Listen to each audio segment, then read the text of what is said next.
زغرت يا ام محمود، ارقص يا ابو صباح، الساحل الشمالي السنه ده هيتملي طرابيش وكراسي هزاز. والله العظيم بتوع المعاشات السنه ده هيتدلع وخلاص هيصيفوا في الساحل. القانون الجديد خلاص اتوافق عليه في مجلس النواب، مبروك يا حاج، قانون المعاشات طلع. الحياة حلوة بس ليلي فاهمها.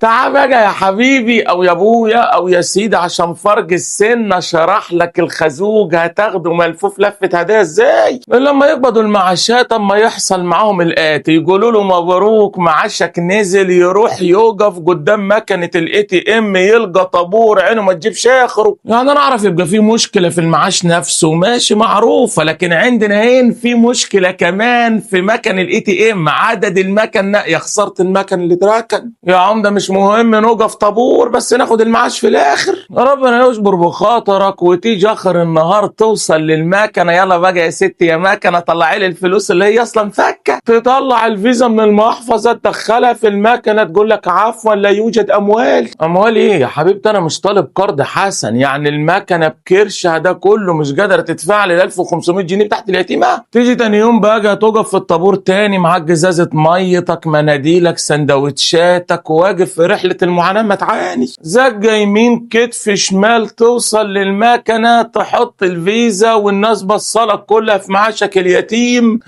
يلا بقى يا ست يا مكنه قبضيني، تقول لك عفوا السيستم اللي واجع ده، انا اللي واجع وسط اتكسر. تروح جفاك مجمر عيش وتيجي تالت يوم ربنا يوفقك في ساعه السيستم فيها مش واجع ومكنه الاي تي ام فيها فلوس، تقبض بقى كام؟ 1500 جنيه اللي هو الحد الادنى، 50 جنيه يعني دولار في اليوم يا حزين على عينك وعين امك. يعني راجل طويل عريض معدي ال60 معاه جرم عيال قبضوا دولار في اليوم. انما مصر بالذمه ما تعملوها ازاي؟ يعني مش اما تتكسفوا تدوا الراجل شحط ايه ده؟ راجل كباره قاعد 30 40 سنه ما يخدم البلد، تدوا له 50 جنيه في اليوم، ده كيلو الخوخ ب 55. يعني راجل كباره يقبض يوميه الكيلو خوخ اللي خوختين يقعد يمصمص فيهم طول الليل هو والعيال ومراته. طب قول لنا بقى يا عمده ايه القانون اللي عملته الحكومه؟ بص يا سيدي، الحكومه اما تدي صندوق المعاشات طبقا لقانون 2019 160 مليار جنيه كل سنه، فضلت تزيد كل سنه لحد ما وصلت السنه اللي فاتت ل 227 مليار جنيه. الحكومه بقى في التعديل الجديد بتاع القانون عايزه تخلي المبلغ ده 238 مليار جنيه في السنه، وال 238 مليار ده هتزيد كل سنه 6.4% لمده 50 سنه قدام. طب يا نبي اللي عملت القانون انت حطيت ال 238 مليار دي على اساس ايه؟ عملت يعني دراسه اكتواريه؟ هو معلش يعني يا عمده عشان افهم على جد، يعني ايه دراسه اكتواريه اللي انت والناس عمالين يقولوها دي؟ اقول لك يا قلب وفشه العمده، يعني دراسه دقيقه. يعني انت يا حكومه اما تحكي في مليارات وقانون عايزه تركبيه فوق كتافنا 50 سنه قدام، جبتوا طب ناس خبراء ومتخصصين وحسبتوا نسبه التضخم، حسبتوا زياده عدد المستحقين من اصحاب المعاشات، حسبتوا وضمنتوا ان المبلغ ده هيكفي، ولا الموضوع اتعمل كيف الملوخيه؟ قولوا لنا حسبتوها كيف؟ هي دي يا اخواتي العمده الدراسه الاكتواريه اللي طالبوا بيها بعض النواب اللي عرضوا القانون اللي اتوافق عليه. خلاص ايه ده هو اتوافق على القانون خلاص يا عمده؟ يعني انا كراجل صاحب معاش كده هزيد قد ايه بعد القانون ده؟ اقول لك مش هتزيد اي حاجه. اولا انا عايز اقول لك يا سيدي ان الفلوس اللي لما تديها الحكومه لصندوق المعاشات دي فلوس اصلا الحكومه مستلفاها من صندوق المعاشات. والله ايه ده يا عمده؟ يعني انا الراجل الغلبان اللي لما اقبض 1500